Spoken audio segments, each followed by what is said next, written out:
They laughed when the old man asked to try the qualification course. A 70-year-old with shaking hands walking onto the FBI's most elite firing range. 60 seconds later, no one was laughing. The wrong turn happened at 09:13 a.m. on a Tuesday in late September. The GPS had been glitching for miles. Signal dropping somewhere between the interstate and the back roads of Quantico, Virginia. The old man's truck, a faded blue Ford Ranger with 220,000 miles on it, rolled slowly past the visitor center entrance and continued another half-mile before he realized his mistake. By then, he was already inside the restricted perimeter. His name was Vincent Harlow, 72 years old, thinning gray hair combed back with no particular style, wore a canvas jacket 2 sizes too big, faded jeans, brown work boots. His hands trembled slightly when he gripped the wheel. Not from fear, just age.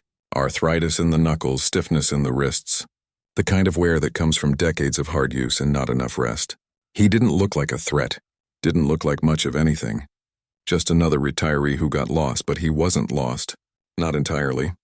He knew exactly where he was. He'd been here before, a long time ago, back when Vincent Harlow wasn't just a name on a social security check. Back when it meant something else entirely. He parked near a low concrete building marked Range Operations. Sat there for a minute, engine ticking. He could see figures moving inside through the tinted glass. Men in tactical pants and polo shirts. He took a breath. Same tired face in the rearview mirror. Same eyes that didn't sleep much anymore. He climbed out slowly. Locked the door out of habit. The air smelled like gun oil and cut grass. Distant pop of controlled fire echoed from beyond the tree line. Semi-automatic rhythm, measured, professional. He walked toward the entrance. No hesitation. Hands in his jacket pockets. Boots crunching gravel. The man who stepped out was younger. Maybe 35. Buzzed hair. Tactical vest over a black shirt. Sidearm on his hip. He stopped short. Looked Vincent up and down. Not hostile. Just surprised. "Sir, this is a restricted facility." Vincent nodded. "I know, took a wrong turn." The man studied him for a moment, then glanced at the truck. Virginia plates, no decals. He softened slightly. "Visitor center's back the other way. About 2 miles.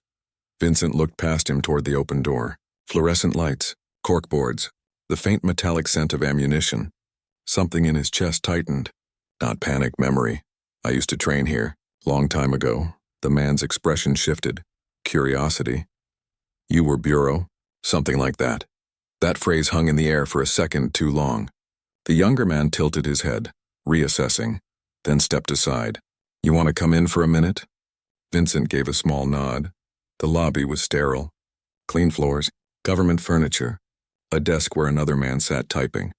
The younger man, whose name tag read Instructor Ellis, gestured toward a cooler. "Help yourself." Vincent grabbed a water bottle. Didn't open it. Just held it. His eyes moved across the walls. Photos of past classes, plaques, a shadow box with a folded flag. He paused on one frame, black and white photo from the 1980s. Group of men in old-style tactical gear. His jaw tightened slightly, Ellis noticed. "You recognize that?" Vincent didn't answer immediately. "I was in a photo like that once. Hostage rescue?" "Close enough." Ellis leaned against the wall. Not aggressive, curious. "What did you do after?" "Retired. Fixed cars for a while, then just stopped." There was something in the way he said it, not bitter, just factual. Ellis studied him, then asked, "You ever shoot anymore?" Vincent's fingers tightened around the bottle. "Not in a while." Ellis glanced toward the hallway. "We've got a qualification run happening in 15 minutes. Advanced operators. You're welcome to watch if you want." Vincent looked at him, decided it didn't matter. "I'd like that." They walked down a long corridor. Concrete walls, fluorescent strips. Gunfire grew louder. Controlled bursts. Reload cycles. They passed through heavy doors into an observation area overlooking a large indoor range. 12 lanes. Steel targets at varying distances. Timers mounted on each station. 8 men stood near the firing line. All in their 30s or 40s. Fit, focused, tactical pants and fitted shirts. Ear protection hanging around their necks. Ellis led Vincent to a bench. "Sit tight," Vincent sat. Folded his hands. Watched as one of the instructors began explaining the course. Standard FBI HRT qualification, 50 rounds, multiple target arrays, timed transitions. The record, the instructor said, had stood for 19 years. Set by Agent Morrison, 98 out of 100 points. No one had touched it since. One by one, the operators stepped up. First man scored 86. Second man 82. Third man 91. The room murmured with approval. Fourth man rushed. 79. Fifth through seventh hovered in the mid-80s. Respectable, professional, but nowhere near Morrison's ghost. Vincent watched it all. Didn't move. Didn't react. His breathing steady. His eyes tracked every movement, every reload. He saw the mistakes before they happened. Saw the hesitation, the tiny shifts in grip that threw off accuracy. He didn't judge, just observed, like a man remembering a language he used to speak fluently. When the last operator finished, the group began packing up. Ellis walked over. "What did you think?" "They're good, but no buts." "They're good," Ellis smiled. Then, almost as a joke, said, "You think you could do better?" The room went quiet. A few operators had heard. They glanced over. One of them, a guy with a shaved head, chuckled. "Come on, Ellis." Vincent stood up slowly. Knees popped. He looked at the range. "I didn't come here to shoot, I know. But you could." Vincent's jaw worked slightly. Something stirring. Something he'd buried. "I don't have my weapon." Ellis gestured toward a locker. "We've got loaners. Glock 22. Same platform these guys used." One of the operators stepped forward. "Agent Kellerman." He wasn't smiling. "You serious right now?" Ellis shrugged. "Why not?" Kellerman looked Vincent up and down. "No offense, sir, but this isn't a carnival." Vincent met his eyes. Didn't blink. "I know what it is," Kellerman smirked. "You know how to clear a malfunction under time pressure?" Vincent's voice didn't change. "I used to." Another operator laughed. "Man, you're shaking just standing there." Vincent looked down at his hands, trembling. He nodded. "Arthritis. Then maybe this isn't the best idea." Vincent looked back at the range, at the targets hanging downrange. Something in his chest tightened. Not fear, not pride. Something older. He turned to Ellis. "If I do this, I do it once." Ellis nodded. "That's the rule for everyone." Vincent walked to the locker, pulled out the Glock, checked the chamber, felt the weight. Heavier than he remembered, or maybe his hands were just weaker. He racked the slide, smooth, mechanical, familiar. He loaded the magazine slowly, 50 rounds, counted each one. Muscle memory kicking in despite the years. The operators had stopped packing. Watching now, Kellerman crossed his arms. "You need a walkthrough?" Vincent shook his head. "I remember. It's changed since the 80s. Not that much." Vincent walked to the line. Lane 5. The instructor explained the rules. Vincent listened, nodded, slid his ear protection on. Adjusted his stance. Feet shoulder width apart. Weight slightly forward. Grip firm but not rigid. He closed his eyes for a second, breathing, centering, then he opened them. The buzzer sounded. Vincent moved, not fast, not slow, just fluid. First target array at 7 yards. 3 silhouettes. 2 armed threats. 1 civilian. His eyes scanned. The 2 outside held weapons. Center figure held a phone. He fired twice. Double tap left target. Center mass transitioned. Fired once on the right. Throat shot. Center silhouette untouched. Total time 2.1 seconds. First reload at round 6. Magazine out. New magazine in. Slide release. The trembling was gone. Completely. Muscle memory older than most of the men watching him. Barricade drill next. He shifted left.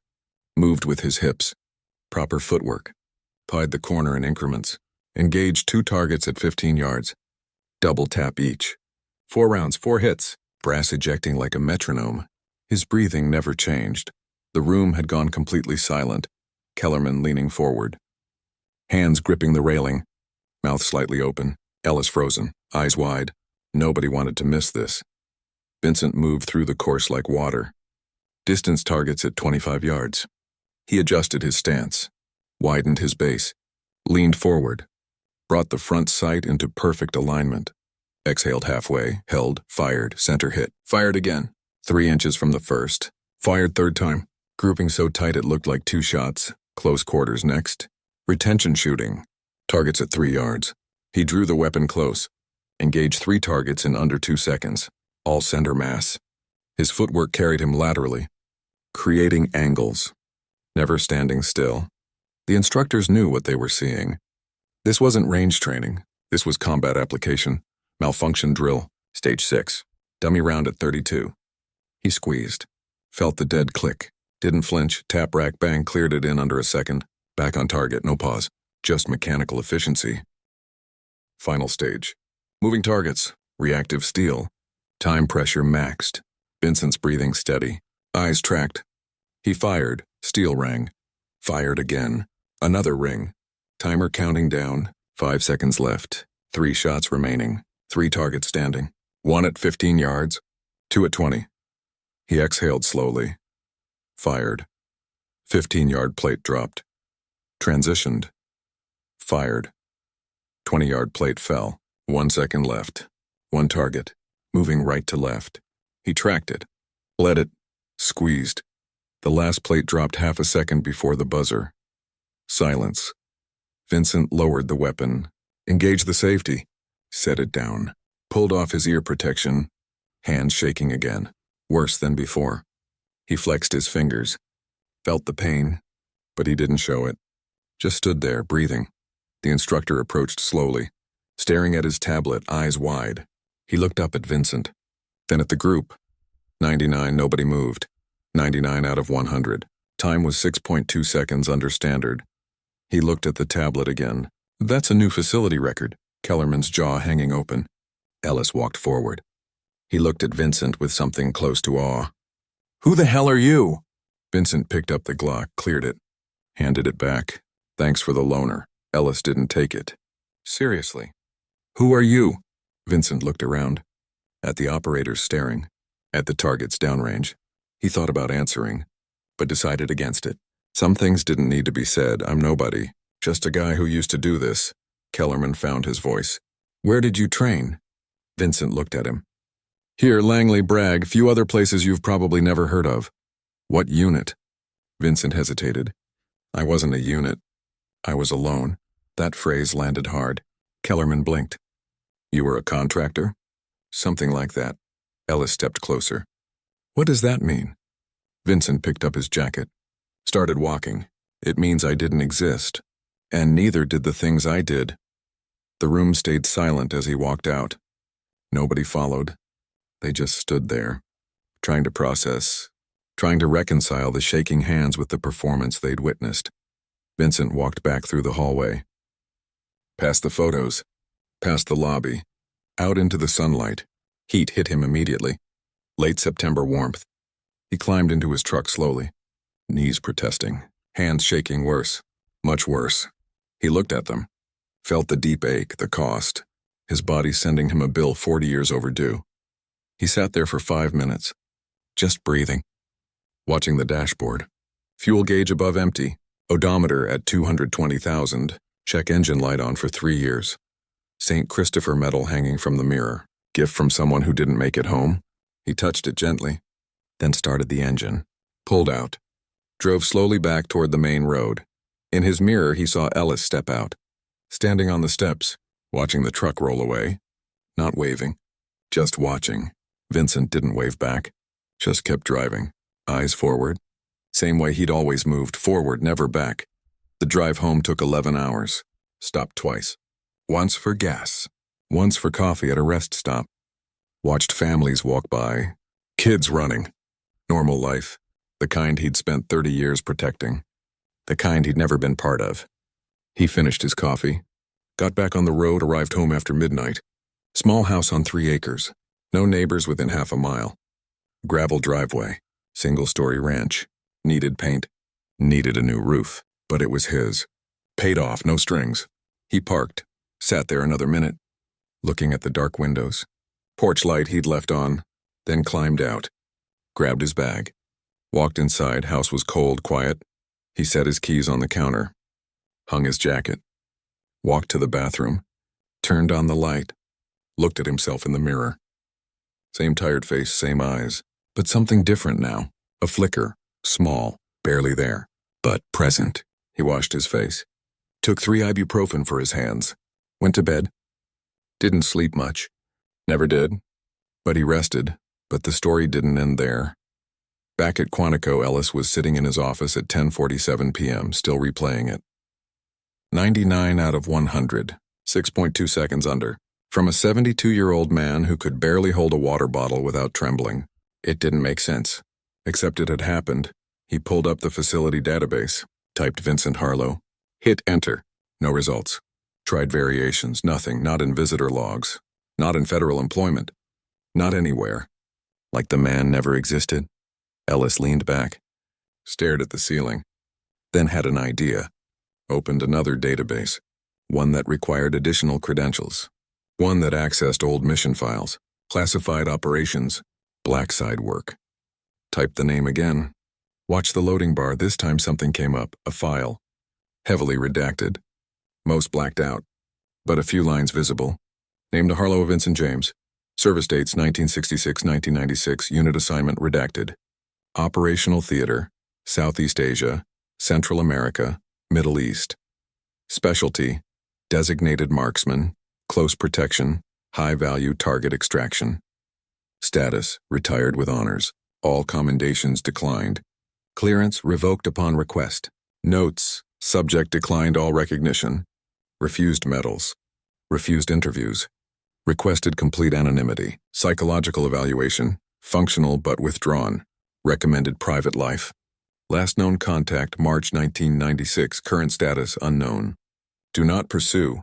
Ellis sat back. Read it 3 times. Then picked up his phone. Called the range supervisor. Woke him up, yeah? It's Ellis. We need to update the record board. Now? Yeah. For what? New facility record. 99 out of 100. 6.2 under standard. Supervisor quiet. Then said, who? Ellis paused. Looked at the file. At the redactions. At declined next to every commendation. At the final note. Do not pursue. Unknown operator.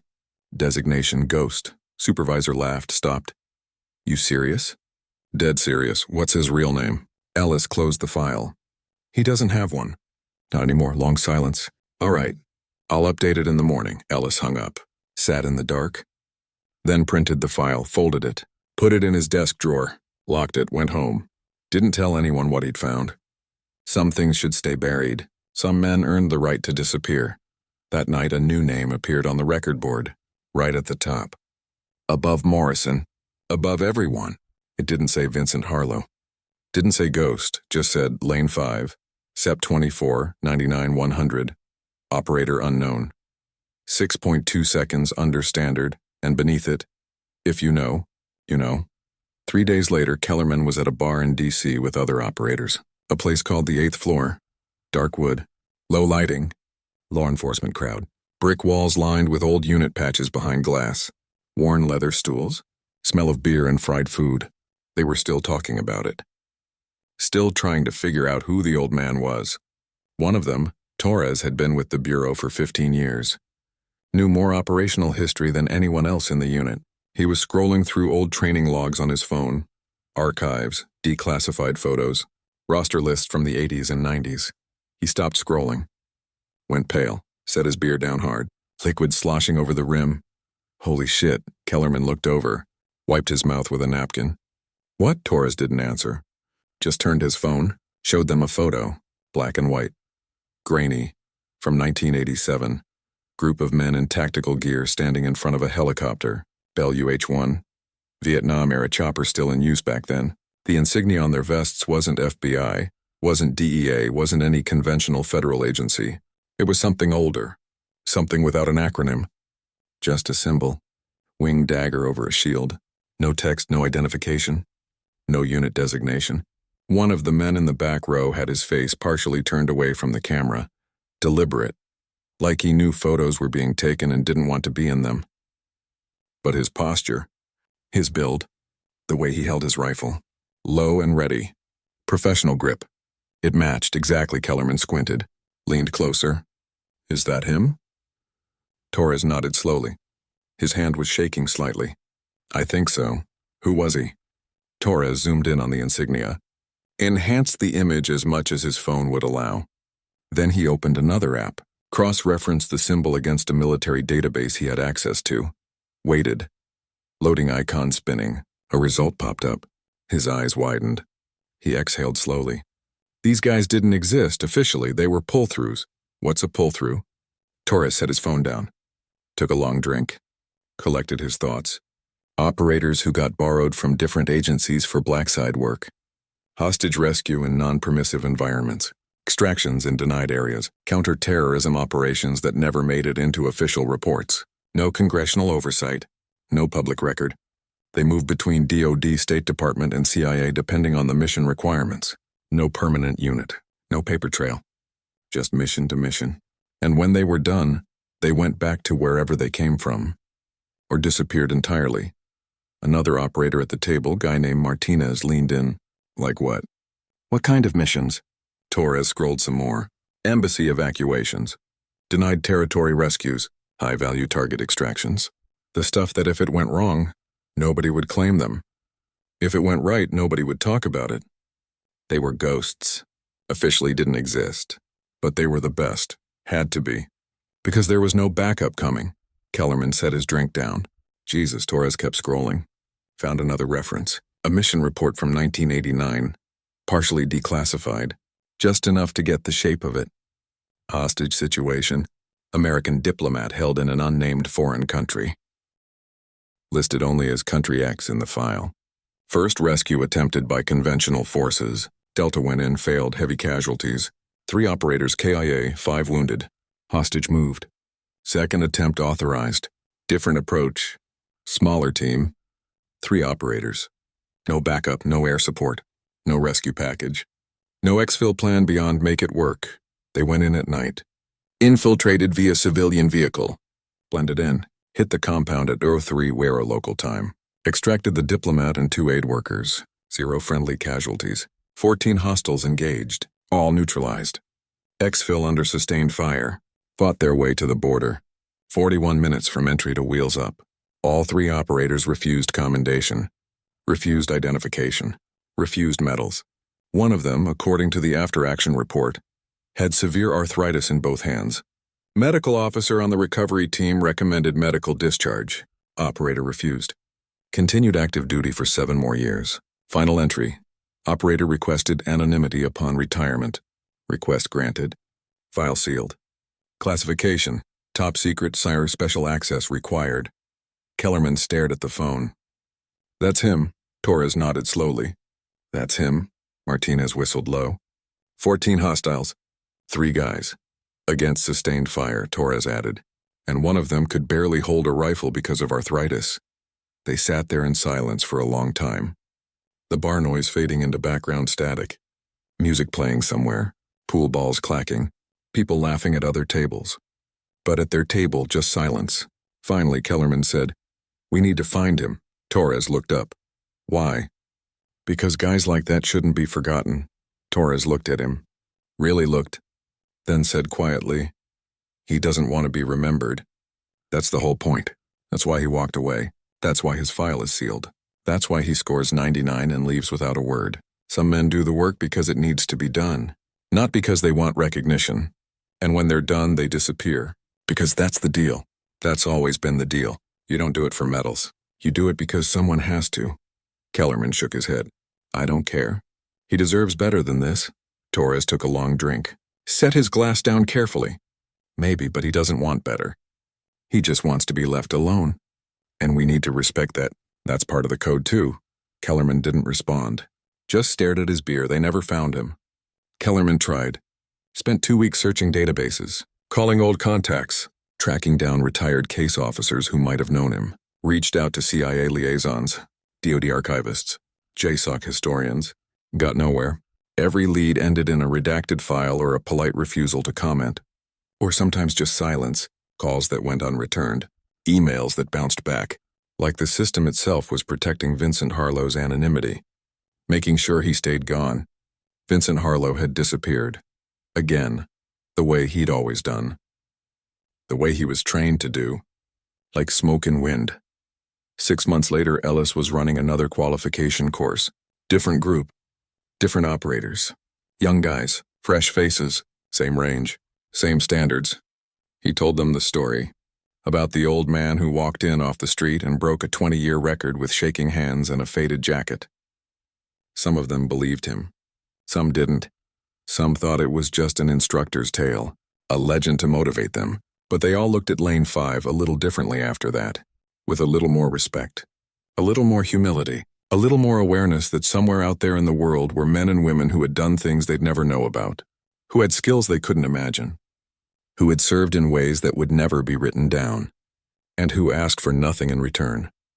Vincent Harlow never came back, never called, never wrote, never reached out. He just went home, back to his small house in rural Tennessee, back to his garden where he grew tomatoes and peppers, back to his quiet life, morning coffee on the porch, afternoon walks down the gravel road, evening news on the old television. Simple rhythms, peaceful days. No drama, no chaos, no gunfire. Just the sound of birds and wind through the trees. But every now and then, late at night when the house was dark and the world was quiet, he'd sit on his porch with a cup of coffee and think about that day. About the weight of the Glock in his hands. About the feel of the grip. About the sound of steel ringing downrange. About the way his body moved through the course. About the faces of the young operators watching him. About the look and then in those moments his hands stopped shaking.